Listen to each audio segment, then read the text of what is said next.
सुप्रभात। हिंदी की कक्षा में 12वीं के छात्र छात्राओं का फिर से स्वागत है।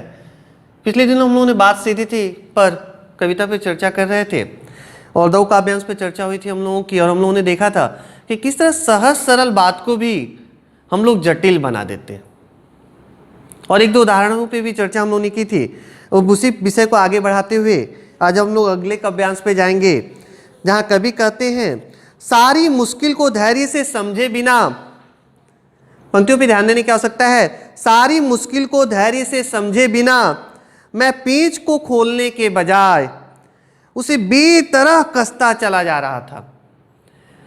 मान लीजिए अगर आप किसी को भी स्क्रू को अगर खोल रहे हैं, अगर उसको सीधा जिसको जो तरीका है उस नियम के अनुसार खोलने के बजाय अगर मुंह से उल्टा करेंगे तो क्या होगा? वो और कसता चला जाएगा।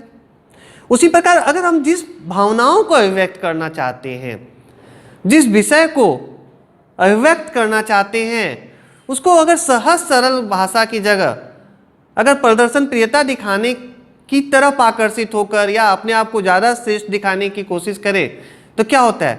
बात और जटिल होती चली जाती है और कठिन होती चली जाती है। और वही स्थिति यहाँ पर हो रही है, क्योंकि इस कर्तव्य पर मुझे साफ सुनाई दे रही थी तमाशबीनों की शाबाशी और वाह वाह।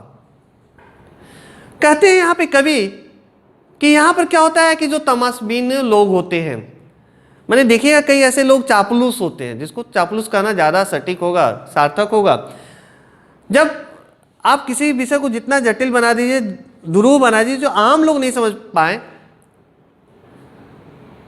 अगर किसी कार्यक्रम में जाइए आप, और अगर कोई कार्यक्रम चल रहा है और आपको वो समझ में नहीं आ रहा है, तो देखिएगा वहां पे वाहवाही ज्यादा सुनने को मिलती है, शाबाशी ज्यादा सुनने को मिलती है। कारण जानते हैं क्या है? क्योंकि विषय समझ में ही नहीं आता अधिकांश लोगों को। क्योंकि अगर अधिकांश लोगों को विषय समझ में आए तो उस भावनाओं को समझने की कोशिश करेंगे। वहां कोई वाहवाही करने नहीं जाएगा, शाबाशी देने नहीं जाएगा। तो यहां पे कवि वही कह रहे हैं कि यहां पे अगर एक प्रतिशत, अगर मान लीजिए कवि सम्मेलन चल रहा है और सामने श्रोतागण बैठे हुए हैं, तो आप लोगों ने देखा होगा यह कि जो वाहवाही या शाबाशी जो आती है ना, श्रोता वर्ग से कम आती है। मंच पे उपस्थित जो बाकी जो सामान्य गणजन बैठे रहते हैं, उनकी तरफ से ही वो शाबाशी और वाहवाही ज्यादा आती है। अब इससे अंदाजा लगा सकते हैं आप, समझ में आए या ना आए, वाहवाही लगा दीजिए, शाबाशी कर दीजिए। क्यों? क्योंकि यहां पे सहज सरल चीजों को क्या जा रहा है? कठिन तरीके से प्रस्तुत किया जा रहा है, अभिव्यक्त किया जा रहा है, जिसके कवि बिल्कुल हिमायती नहीं करते। वो उसके पक्षधर नहीं है, वो उसका विरोध कर रहे हैं। यहां पर आखिरकार वही हुआ, कवि यहां पे स्पष्ट कर दे रहे हैं, और आखिरकार जिसका जो डर था वही हुआ।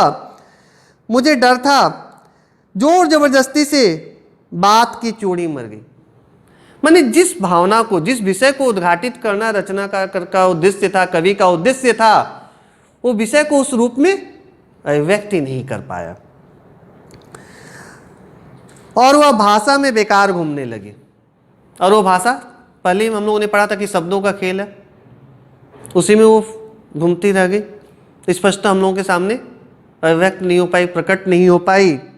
हार कर मैंने उसे कील की तरह उसी जगह ठोक दिया।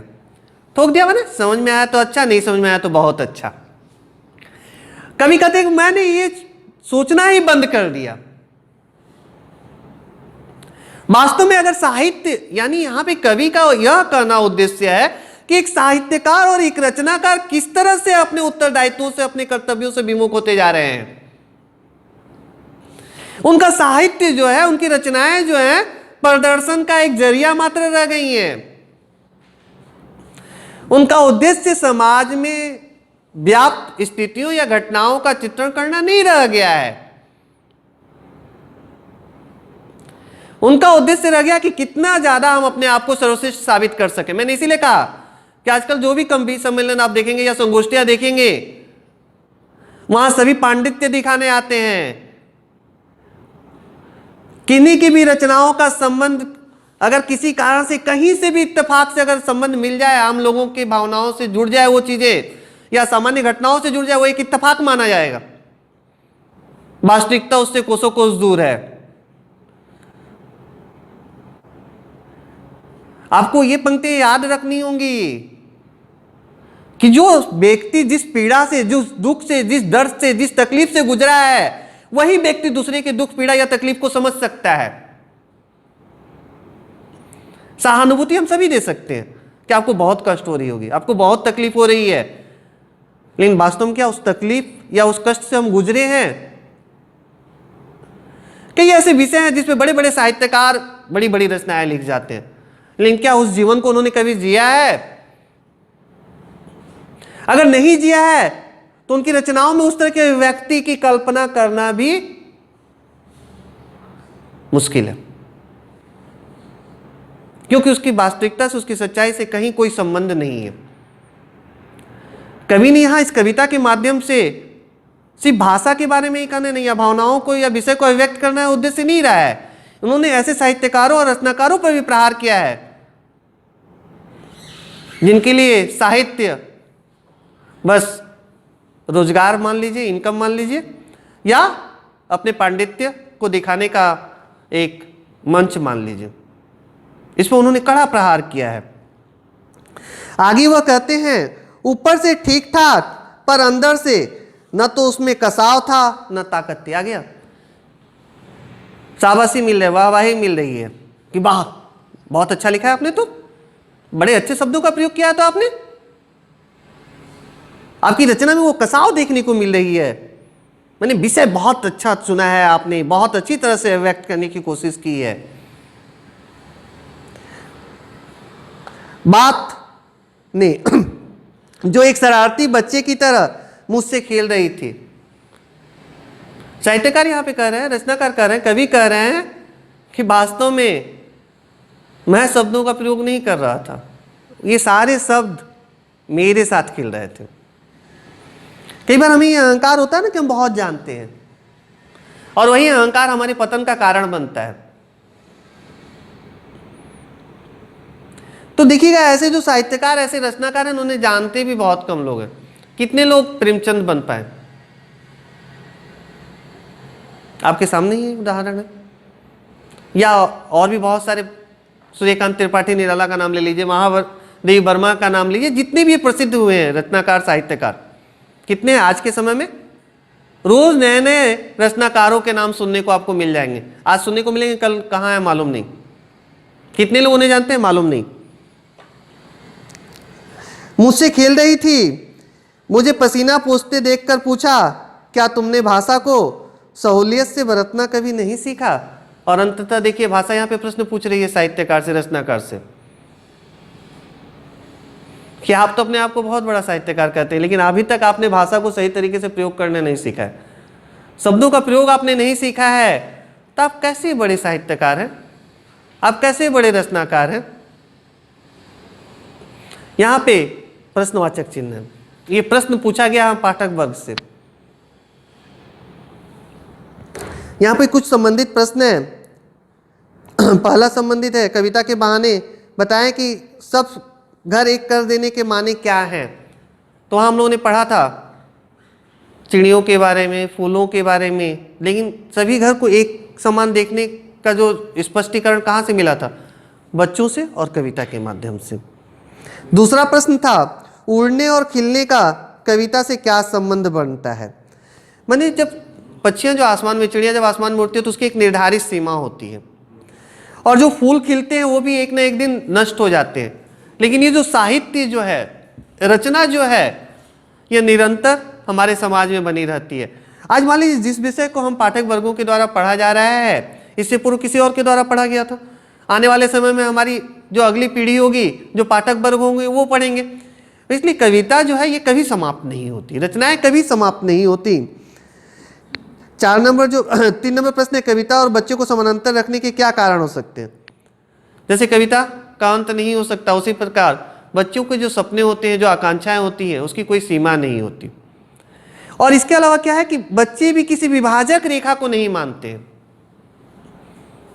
जिस प्रकार कविता भी कभी किसी धर्म या मजहब के बंधन में नहीं बनती है, वो सबके लिए होती है, सर्वसुलभ होती है। कविता के संदर्भ में बिना मुरझाए महकने के माने क्या होता है? यानी फूल जब खिलते हैं तो क्या होता है, उसकी सुगंध, उसकी खुशबू चारों तरफ वातावरण में फैल जाती है। और अभी दूसरी कविता हम लोगों ने पढ़ी थी बात सीधी पर, यानी एक साहित्य, एक जो कविता है उसका एक उद्देश्य होता है। कविता एक संदेश आम जन तक पहुंचाना चाहती है, तो वो संदेश या जो उद्देश्य कह ले वो कभी निष्फल नहीं होता। 5वां प्रश्न है, भाषा को सहूलियत से बरतने से क्या अभिप्राय है? माने भाषा का सही तरीके से प्रयोग करना। कहा ही गया कि बोली एक अमोल है, जे के बोल जान, ही तराजू तौल के तब मुख बाहर आन। यानी बोली जो एक बहुत मूल्यवान है। हमें कुछ भी बोलने से पहले उसको सबसे पहले अपने हृदय के तराजू पर तौल लेना चाहिए। तौल लेना चाहिए माने क्या, वजन करने की बात कह रहे हैं? नहीं, माने जांच परख लेना चाहिए कि मेरे द्वारा जो बोला जा रहा है वो उचित है या अनुचित है। उसके बाद ही हमें मुंह से बाहर निकालना चाहिए। बात और भाषा परस्पर जुड़े होते हैं, किंतु कभी कभी भाषा के चक्कर में सीधी बात भी टेढ़ी हो जाती है। कैसे? माने अगर हमारे अभिव्यक्ति का माध्यम ठीक नहीं रहा, तो अगर शब्दों का प्रयोग सही तरीके से नहीं किया गया तो कभी कभी क्या होता है कि हमारे द्वारा जो भी बातें की जाती हैं वो सही होते हुए भी उसका गलत अर्थ निकल जाता है, या गलत संदर्भों में हम उसका प्रयोग करने लग जाते हैं। कथ्य के लिए नीचे दी गई विशेषताओं का उचित बिंबों या मुहावरे से मिलान कीजिए। यहाँ पे जो दिया गया है बिंब, मुहावरा और विशेषता, इसको आप लोग घर पे अभ्यास कीजिएगा। आज की कक्षा यहीं तक, धन्यवाद।